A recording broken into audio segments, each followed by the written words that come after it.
Hi. How are you? Good. Well, very cool. We want to welcome you. My name is Scott Silveri, and this is my wife, Leah, and we're with Marriage Matters.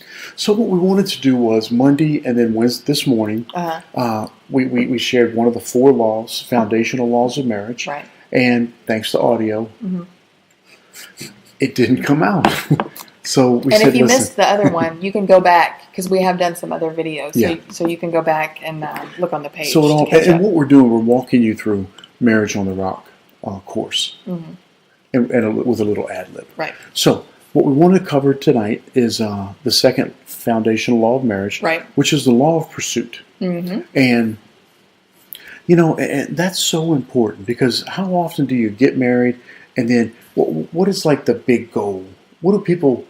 What's the big stumbling block? It's the what? Well, the wedding. That's it, man. And then you're married. Yeah. And it's not like the wedding. But the law of pursuit, that's my favorite one. Because to me, that's the one that keeps you engaged in each other. It's the one that makes you stronger. It's the one that gives you that longevity. Yeah. You know. And it's not just a pursuit like, oh, baby, you're so hot, you know, let's get married. But that's good. Well, that is good, but then it can't stop at the wedding. And then, and then people, oh, well, I just fell out of love. No, you didn't fall out of love. Love's a choice. Right. You can't base it on emotion. You got to base it on choice. Yeah. And you can choose. You chose to pursue your spouse in the beginning, which was a stranger, maybe, and then or a friend, and pursued it until it became a spouse. So you can make that choice, but there's got to be a constant pursuit of your spouse. Yeah. And some of the scripture that I found and I think is really applicable, when God created marriage, and it's the relationship the model that he wants to share with us. And then, of course, we're to replicate that model with our spouse. Right. So when you talk about pursuing your spouse, think of it as the way that Christ pursues the church. I mean, I love that song, Reckless Love. Yeah. Just reckless and unabandoned and unbridled enthusiasm for going after the church.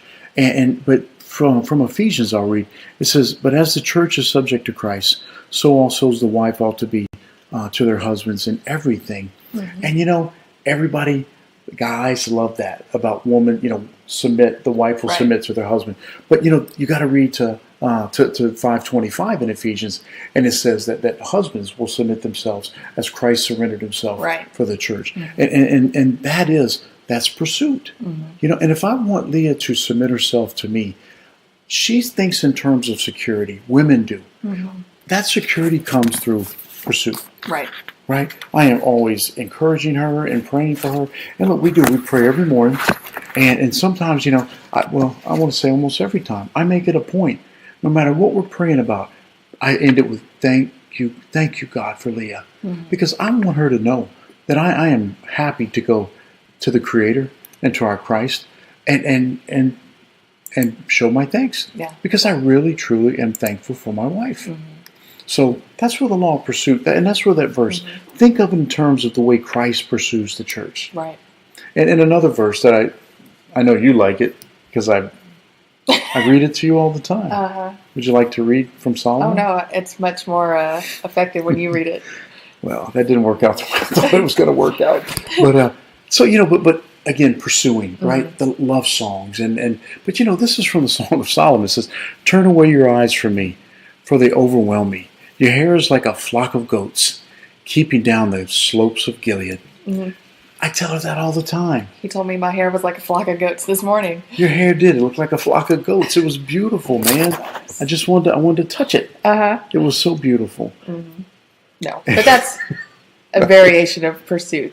But look, pursuit is so important. Like I am chasing after him like I'm chasing after God. And he's doing the same for me because in our eyes, when you pursue something like that, they're only on each other. If you're not pursuing your spouse and your spouse is not pursuing you, your eyes are going to go elsewhere. You're going to pursue something else. You're right. It could be work. It could be golf. It could be your kids. Your motorcycle. Your motorcycle. It could be another man or another woman. Yeah. So pursue your spouse. like you did in the beginning. No, listen, those are perfect illustrations. Mm-hmm. You're exactly right. And and it talks about it says, marriage is work. And listen, you got to work to have this relationship, and you're only going to get out of it what you put into it. You know, and yeah, you know, it is. It's work. And listen, you know, we'll go to the gym, or not us, but other people will go to the gym. They'll work hard. They'll work on their education. They'll work themselves to the bone. Right. But they won't work on their marriage. Right. And listen, we're not judging. My gosh, we've been there. We were there, and that's why, by the grace of God, we were there from day one of our marriage. No, you're right. No, you're right. Listen, our pastor in Louisiana, Josh Malonzo, in House of Prayer, he'll attest to it. He married us, and he says, "Hey, how are you guys celebrating? Where are you going?" So we're putting all 5 kids and the mother-in-law in the Suburban, and we're going back home. Yeah, back to so work. We got work to do. And let me tell you, he didn't mince any words. Right. He said, "Listen, marriage is a celebration, right. and if you don't honor it, it's not going to be honorable." And it helped change the way we thought about it. But you're right, Leah. We did not have the right mindset. We didn't have the marriage mindset when we went into it. Right. We went into it as a business partnership, right. because we were friends. We liked each other. We worked together. But some of the things, you know, I want to go over some of these notes about the common misconceptions about love and romance. And this is part of the pursuit. And I'll take the misconceptions and I'll let you clear it up with the truth, okay? Yeah. So it says the misconceptions. If I marry the right person, the emotions will happen naturally and effortlessly throughout our marriage. And look, like Max says, wah, wah. Yeah. Love is not an emotion. It is not. It's so, like the English language is so useless when it comes to words like love. You know, I love my husband. I love my kids. I love that cheeseburger right there. I do love a cheeseburger. I love playing baseball. I love my car. The word love, I mean, you cannot encompass that kind of enduring love with the English word love, you know. And the Greek word is agape love. And that is the kind of love that God has for us, is that agape, enduring love for us. And then that's the kind of love we should have for our spouse, you know. And there's other kinds of love. There's sexual love. There's, there's friendship kind of love. And you should have those with your spouse too. But that enduring love that's going to get you through the hard times and the good times and the really hard times is that enduring love. And that's a choice. You can choose to stay and you can choose to walk away. Right. And the best relationships come from the people who refuse to give up. They refuse to quit. And they struggle through the hard times and they stay together. All right, the next misconception about love and romance. If my emotions change towards my spouse, I must have married the wrong person. That's a rough one, especially when Satan just can get in and get into those cracks like nobody else, you know? Oh, yeah. And you're going to go through those times where you're angry at your spouse, or they do something that disappoints you, or you're in a rough spot, or your focus is not on them, and it starts to veer to somebody else, and then you start thinking, "Well, I married the wrong person.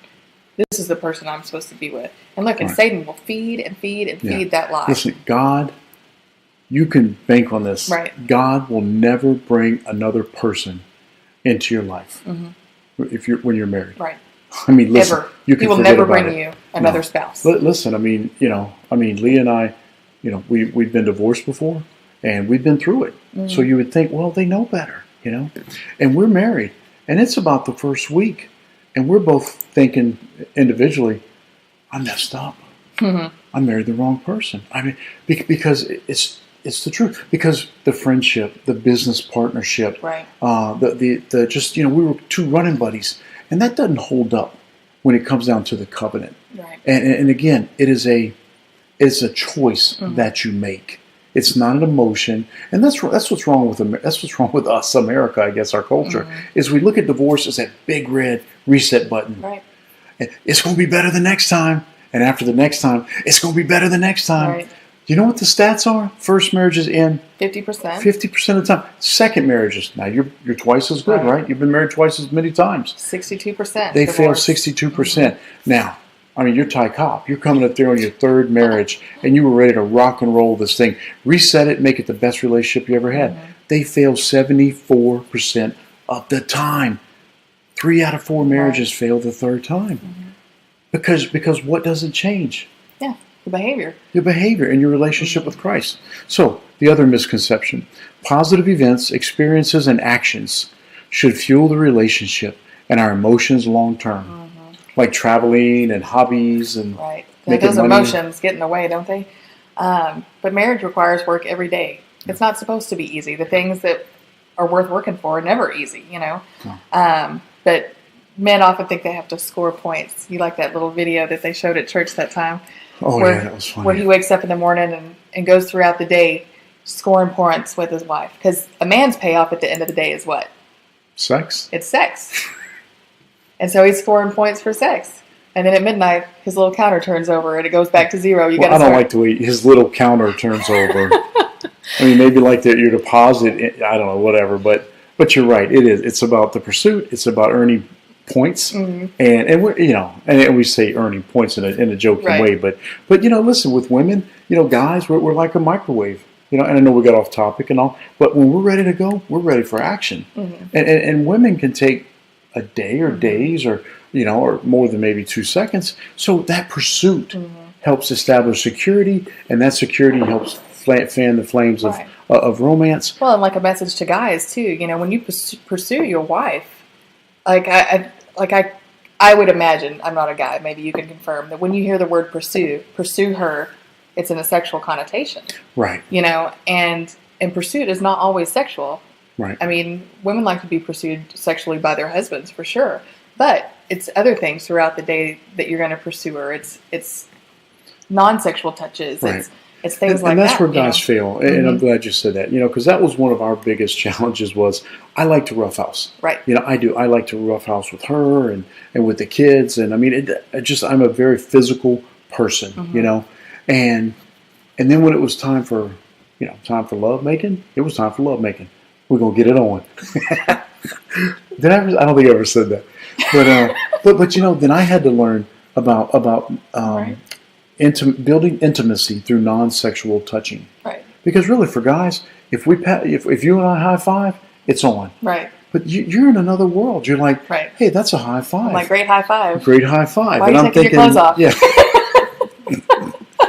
So the point is that's all part of that pursuit. Right. That non-sexual intimate touching.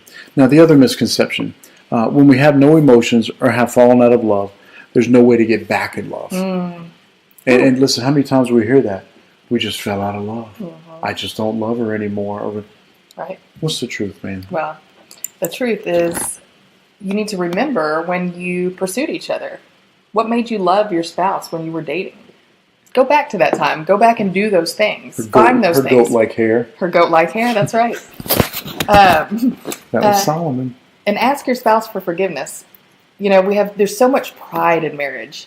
And I don't know why it's harder to say I'm sorry and forgive me to your spouse than it is probably to anybody else. You know, and because you're so vulnerable. But ask your spouse for forgiveness. Yeah. And start anew and then pursue from there. That's what the third thing is can you get that love turned around? It's do what you did in the beginning. Go back to the basics, man. You know, guys, you know, your best sports teams, what do they do when they're struggling? Baseball. They go back to the fundamentals of hitting, catching, fielding, throwing. You know, I mean, you know, all your great athletes. And me when I was in high school, I had to throw that one in. And that goes back to your relationship as well. So, you know, that is so important when we come to that pursuit and reestablishing your love. Because God didn't create this sucker. He didn't create it to fail. No. This thing was created to last forever. Now, talking about lasting forever is the third law in God's 4 foundational laws for marriage. And it's called the law of possession. And this can get sticky. Yes. This is I do. I find it, it's a bone of contention for a lot of couples. Oh, yeah. We get emails about this all the time. Yeah. And you know, and the whole thing, let me reference this verse. It's from Genesis 2:24-25. And it says, that is why a man leaves his father and his mother, and united to his wife, that they may become one flesh. Adam and his wife were both naked, and they felt no shame. Now, there's a couple parts, right? The first part is the man leaving his mother and father. The same thing for the woman. You know, listen, you got to leave mama. You got to cut the umbilical cord.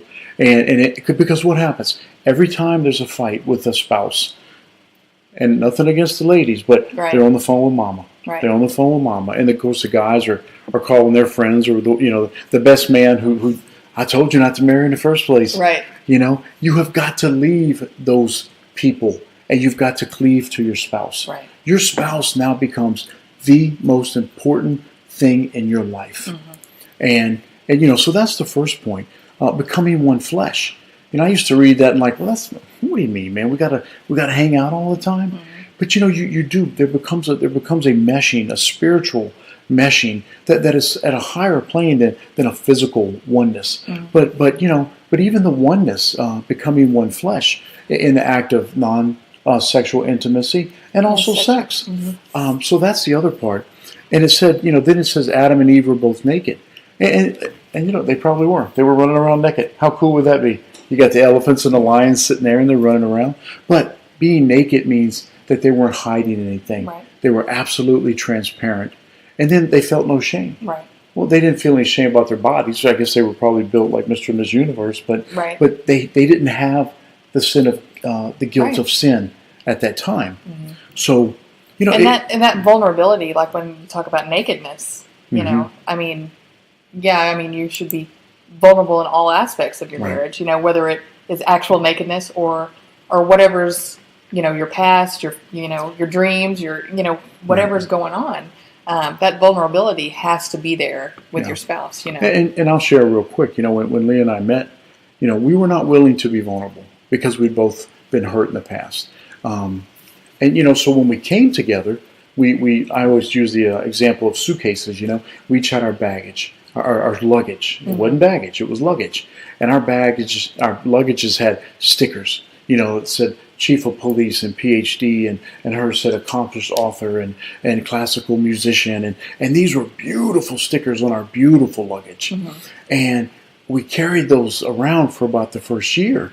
And then something started to stink. And we're like, yeah, you know, maybe it's my suitcase, or maybe it's my suitcase.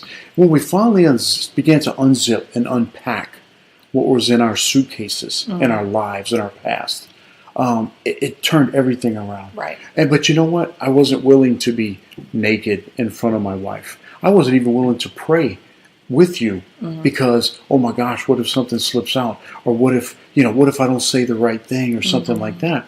That's what it means to do that. Let me tell you, we're sitting in our house, and not 20 feet from where we are is the kitchen and the counter. And one of the defining moments in our relationship was where she wanted the passcode to my phone, and she had a right to ask for that. And I didn't yell, but I said, I've got a right to privacy. And almost as soon as those words left my mouth, I realized how stupid was what I just said. I have a right to privacy. Mm-hmm. I mean, this is my spouse. You know, we're to be one, and I've got a right to privacy. Mm-hmm. Listen, God did a miracle in our marriage. Mm-hmm. Absolutely. Know? So anyway, that's the spiritual part mm-hmm. of possession. Some of the more practical things are everything you've got to share. Mm-hmm. Now, when it comes to money, listen, if there's tricky legal situations like annuities or inheritances or business, maybe there's complex partnerships. Right. We understand that. But you know, I mean, if you got a savings account, a checking account, you both come. If one's got one and one's got none, man, that belongs to both of you. And listen, here's a big one. You got kids, they belong mm-hmm. to both of you. Yeah. Okay? You got to respect that there's other parents if they're still alive. But listen, those kids are your kids. Right. You know. Right. Because this is your family. Right. You know, that's your priority is your own family. And if you're going to build that family, you know, you have to be a solid unit. First with God, then with your spouse, and then with your children. Right. Because your children are going to mirror what they see you do. You know. Right. And if not, they're going to tear you to the ground because they are manipulative and will take advantage of you. You know. Good thing. Divorce affects children. Listen, we hear the lies of Satan. You know, well, the kids are adjusting well. Right. Ooh. It's almost like permission to divorce. Right. Well, the kids are they're taking it really well. Look, listen, and I said it. Know. You did. I did say it. You know, and it was about a year and a half until we saw the first cracks. You know, but it is as adults, that's our way of appeasing our own guilt. Right. You know, because we messed up their family. Because we did mess up. You know, right. you tore their family apart. And it is. You know, we part of our ministry is blended families. Mm-hmm. And listen, we understand that it is not a natural dynamic right. for some stranger to be interjected into these kids' lives, right. no matter how old they are, and become a parent. It's not natural. It's not the way God designed it. But through the grace of God, right. you know, and second chances, it becomes, you've got to go above the natural, the unnatural order, and you've got to take it to the spiritual plane. And that's where your relationship with Christ has got to be so solid. Mm-hmm. But when we're talking possession, we do a lot of people. What's the thing about the prenups? You know? Oh, see, and that's the thing. You know, I mean, I can't even tell you how many emails we've gotten asking about prenups and things like that. And you know, people say the word just in case of divorce. Yeah. No. And look, if you're about to get married and one of you utters the word just in case of divorce, don't get married. Right. You're not ready to get married. Right. No, you're right. You know, and that's a biggie because there is no just in case. Right. You're looking for loopholes. And then one of the ways that we frequently, you know, anybody that's married violates the laws of possession is dominance. You know, we sat in a room one time and a question was asked, you know, who had a dominant parent in the home? And almost everyone raised their hand. Both of us did. You know, we both had dominant dads in the house. And your dad was dominant different than my dad was, you know, as far as kind of, you know, that ruling with an iron fist or whatever. But like my dad ruled with money, you know. I mean, for my whole life, I remember just seeing him dole out $20 at a time. You know, I mean, she had to come and beg for him. Oh, yeah. You know, to have anything, right. You know. No, and you're right. You know, I mean, that is, I would venture to guess a lot of people probably have grown up with a dominant parent. And look, I did, you know, I mean, I've just become more open about it over the last year, but, you know, my dad he was very dominant. And the way that he controlled his family, 7 kids and my mom, was silence, you know. And look, he was never physically abusive, but he was a big, athletic guy and you know, physically intimidating, but silence was his way of controlling. And so, you know, I grew up in a home where nobody talked to each other. It was absolutely dominated by silence. And if you got mad, you didn't say anything. And so nobody knew how to process anything. All you knew was that you better keep your mouth shut. And you know, that's no way to operate. And you know, it's different. You know, both of us are dominant personalities. Right. You know, we're both strong-willed. We're both alpha, I guess would be the right word to say. But we're not dominant over each other. Right. You know, and that's a big distinction to make. We're equal with each other. There's nothing wrong with 2 strong-willed people or strong people. Right. But you know, dominance it's the number one way for violating the law of possession. And it could be anything too. Sorry to interrupt. No. But but you know, we talked about money, we talked about children, but sex. Yeah. I mean, we hear that. You know, my wife. It's usually wives. You know, my wife won't give me sex unless I clean the garage or do this for her, do that for her. Right. You know, I mean, that's a dominant violation of the law of possession. Yeah. You know, and the Bible says, "Do not withhold." You know, sex. You like from, that, don't you? I do like that one. I like that one too. Do not withhold sex from your spouse. You know, no, possessions, relationships, everything, your spiritual life, everything in your home is your you know, the both of your possessions. You both possess it, right? The second thing that's used is independence. And listen, I'm guilty of it, you know. But words like mine and yours, it destroys a relationship, you know. And it really does. The effects that it has, and like I said, not just Leah, but women in general, they communicate in terms of security. That's their language of love, is security, you know, and that comes from the constant communication. It comes from praying together and doing things together, and just the assurance that you're being accountable and you don't mind being held accountable, and you know, that all attributes to that, to pursuing you. And you know, if I'm pursuing her, my eyes are always on her. Right. And you know, with independence too, you know, listen, the big thing, the thing that hurts the other spouse more than anything is, well, that's your child. You know, when you're a blended family, you know, go tell your child, go take care of your child. And listen, that's all part of the law of possession. Those kids are yours. Listen, I like to listen to Dr. Phil. I don't care for what he says, but I like his voice, you know. And I watched this whole thing about disciplining blended family kids, non-biological kids. And listen, he's wrong. I wrote a whole article about it. But, he says the secular liberal mentality is you don't touch those kids. Those are not your biological kids. Even though you're the parent, the step parent, the blended parent, you're supposed to, and the words were, you're to act in the role of a babysitter or a nanny or a witness. And you're to record the activity and report it to the biological parent when they get back. Let me tell you something. If you think for 1 second, I'm going to surrender my authority as the head of this household, okay, as the God-ordained authority as the head of this household, and I'm going to sit there and let 4 children run this house and take notes until you get back. Right. That's insane. Right. And it does. It creates these fissures and then it provides opportunities for apologies and working through that. But and I think especially for women with the children, especially going into blended families, I think it's a lot harder for women. It is hard. There were times when we first married, that he disciplined one of the kids, and you'd see the big tears rolling down their eyes, especially the little ones that are still babies, and you want to be like, no, what are you doing? Stop. But I literally would have to be like, to tell myself, he has to do this because this is his role. I needed to let you assert that role. No, you're right. And then I would just go in the bathroom and cry. Oh, but it's hard to do. But it's necessary to do. You've got to do it. No, it is the small investment versus the long-term return. You can't do without it. Yeah, and I like this quote right here. That selfishness, because we're all selfish to a degree, and especially in marriage. But selfishness destroys relationships. But selflessness builds marriages. Yeah. Oh, you're exactly right.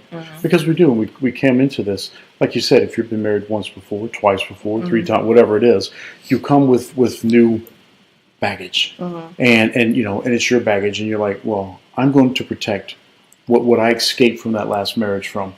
Right. I'm not losing it in this one. So that is a very selfish posture, and that's where the law of possession really comes through. Well, like when you're coming with baggage, that's why that vulnerability, that nakedness, that God talks about in Genesis is so important because, like early on, that was one of our issues, like especially with you, was like, well, so-and-so used to do that, and it's like, well, that's clearly not a resolved issue, to move forward. No. But that naked vulnerability is really important. No, you're right. Now, the third violation of the law of possession is through protection. And it's basically when one spouse takes control, when the other spouse, they either perceive they're out of control or they are out of control. And that's like, I'm gonna lord over the children. I'm gonna, money, sex as a controlling aspect of the relationship. And when you assert that authority unjustifiably, you destroy the threads of this possession, this shared possession. So, but kids and money.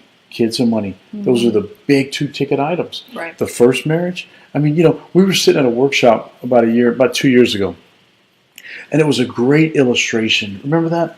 Where it had, mom, dad, kid, and mom, dad, kid, and then mom, dad divorce, or in this one, mom, dad, mom died, Right. And then boom, this one and this one marry, and the kids combine, and then it just showed the exponential increase in blending family. Right. And we're not talking having more kids. Right. We're just talking about now, your in-laws, the ex-in-laws, the new in-laws, their aunts, in-laws. uncles, cousins, other children. We sat there like, that's incredible. That's no wonder, that the kids have so much trouble after divorce. You're throwing them into a whole new world. Yeah. And so don't assume they're doing okay. don't. That's like one of my least favorite things to hear because I'm guilty of it. And don't use it as an excuse. Right. Listen, we've had. It's too many people that we work with to say that it's not an issue. Right. And we try to say, listen, your kid is not doing okay. You don't know this. So we're, you've got to focus. Don't let your kids' behavior be your permission to walk out that door. Now, are there reasons, justifications for divorce? Yeah, I believe there are. I believe there are. Yeah. Abandonment, abuse, adultery. I really do. But just because you don't love them and because the kids, no, it isn't going to work. So the other thing is, how do you establish the law of possession in your marriage?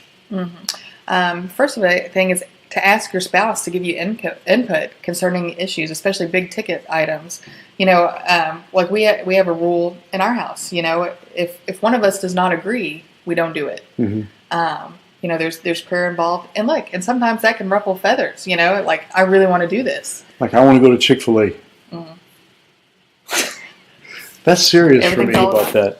But we talked about earlier. You see those Christmas commercials where men are driving in a driveway with like a new car with a big red bow, and it's like, and I'm like, that would not be good if you did that, without discussing those big ticket items with me. No, you're right. But well, those are fantasies. They're commercials, But listen, it does. I mean, there's very little. I mean, very little that we will do without discussing it first. And because listen, if I make a decision, whether it goes right or wrong, I don't care, right? Good or bad, she cannot celebrate equally in that decision. She can't celebrate equally in the victory, and she can't help to restore and heal if it's a bad decision, because she was never a participant. She was never given the opportunity to participate in the first place. So you're putting your spouse right off the bat in a bad situation. So that is when you're talking about the law of possession.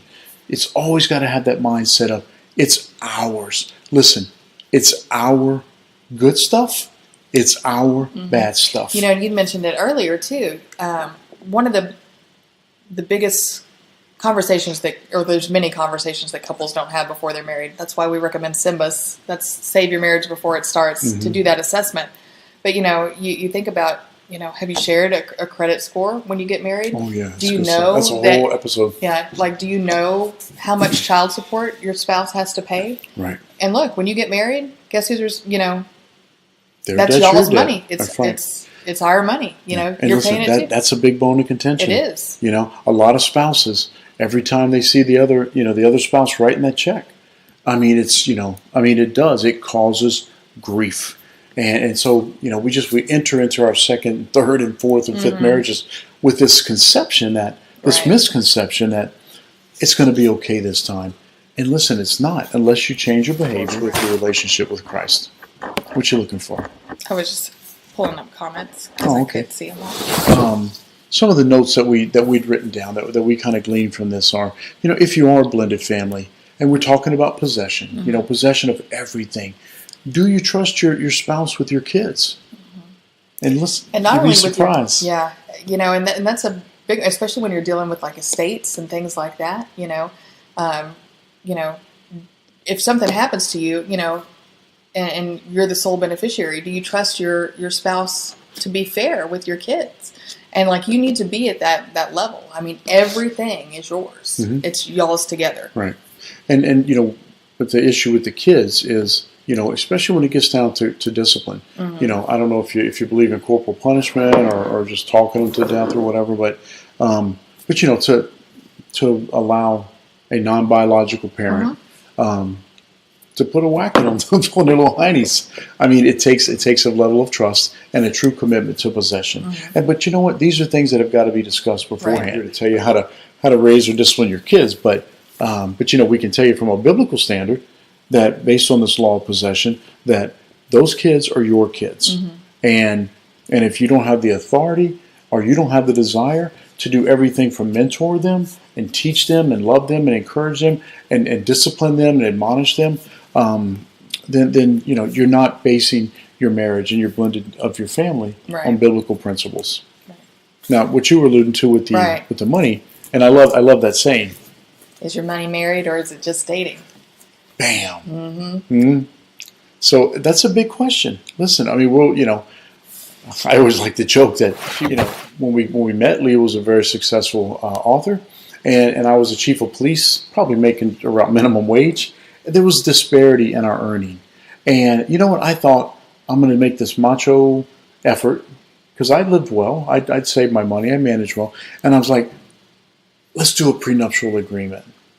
Let me tell you, she was so angry and she was so hurt. And I'm like, what is wrong with this woman? Man, I love you. I I don't want your money. I want you. Let's do a prenup. And look, the lawyers They wanted were us to telling have us, one. hey guys, this is what, she's got her lawyers. I've got my lawyers. We're coming in, we're combining these estates. And she's like, no, listen, no. Mm-hmm. Everything I have is yours. Mm-hmm. And let me tell you what, I didn't know how to reply to that. When you said the word prenup, I'd said it earlier, like that was his just in case of divorce to me. Like the words were not said, but the word prenup, that's what that meant to me. But see, I was thinking, no, I don't want you to even question where my motives are. That I do love you, that I do want to marry you. And but that's those misconceptions, right. And what? Listen, some people laugh. A credit score, give me a break. Let me tell you, you marry somebody who's bankrupt, right? And then you decide, well, we can't live. I don't want to live in his ex-wife's house. Right. I don't want to sleep in his ex-wife's bed. I don't want to. Let's go get a new house. And he's got a credit score of 0. Right. And you can't get a new house. What's that going to do to the relationship right off the bat? So it really is, like Leah said, SYMBIS, it's an assessment. It's a pre-marriage and new marriage assessment. And we believe in that as well. Mm-hmm. Let's lay it all on the table. And let's come naked. Right. And that's sounding kind of weird. But let's go naked into this relationship. It's a marriage show. Into the marriage. But part of that is, hey, I pay this much in child support. Right. I've got this much debt, or I've got this, and this. Right. And I mean, if you were truly going into a God-centered relationship, you're thinking these are gifts if they're good things. I can share with my spouse to be. Mm-hmm. If they're burdens, it's I trust you to help me work through these problems. Because, I think Charmaine Stein had told us one time, you can't fix, it's Albert Einstein that said it, but, you can't fix the problem with the same thinking that got you there. Right. And that's where that law of possession, we're working together as a team, really comes through. And then the last thing, are there assets prior to marriage that remain separate for legitimate or legal reasons? Mm-hmm. And if there are, there's a lot of legitimate legal reasons. But if they're not, then why are they not combined? Right. Listen, we know people and people we work with, and we keep our own accounts. Mm-hmm. You know what? Maybe it works for them. I mean, there's no one size fits all. But if you're keeping that money, like you said, what if? Mm-hmm. Just in case. And like the thing about secrets, we've got a lot of blog posts about secrets. The thing about secrets is one secret usually leads to other secrets. Yeah. There can't be secrets in marriage. Now, if you got your own checking account and your spouse should have all access to look at statements or look at the account or whatever. But if you're hiding things, if that's a secret, and you won't share those things, right. That's on the path to leading to more secrets. Yeah. And that is going to dissolve trust, because if there's any secrets in your marriage, there's not going to be full trust there. Right. But you're right. It's mm-hmm. key. It is so important. And look, some people are like, this is too hard. It's too hard. It is hard. Listen, you know what's harder? Another divorce. That's right. Uh-huh. And harder than that is a divorce with children. Mm-hmm. Listen, that is a wound that is hard to heal. And of course, unless you get into forgiveness, but listen, just hopping on the next available spouse doesn't solve those problems. Mm-hmm. It makes them worse. So you're exactly right. And so these two principles. Pursuit and possession. These are so important. Mm-hmm. It's I want you, I seek you, I desire you, I am eyes on you. And that's important for establishing security language that you need, mm-hmm. And the respect language that I need, men and women, not just us. But then, and then once you have those streams, then it's the law of possession. Right. Where, how could you pursue someone, like I said, like a junkyard dog after a Maserati, and then not be willing to share? Mm-hmm. You know what I'm saying? Yeah. It doesn't make any sense. Selfishness it goes back to selflessness. Right. So, and listen, guys, we are not judging. I know we're asking questions and they're more rhetorical, but these are things that we wish we had asked ourselves before we got married. Mm-hmm. Because it would have been crazy easy to walk away. Yeah. Crazy easy. And, and in the beginning, it was probably just shame and embarrassment that kept us together. Like, not another divorce. And then, bam, then God started working on us and working on us. And it was a miracle. I'm going to tell you, it's a miracle. And if you need a miracle, there's a miracle waiting for you. Okay, guys, we're praying for y'all. We appreciate it. All right. Bye. Bye.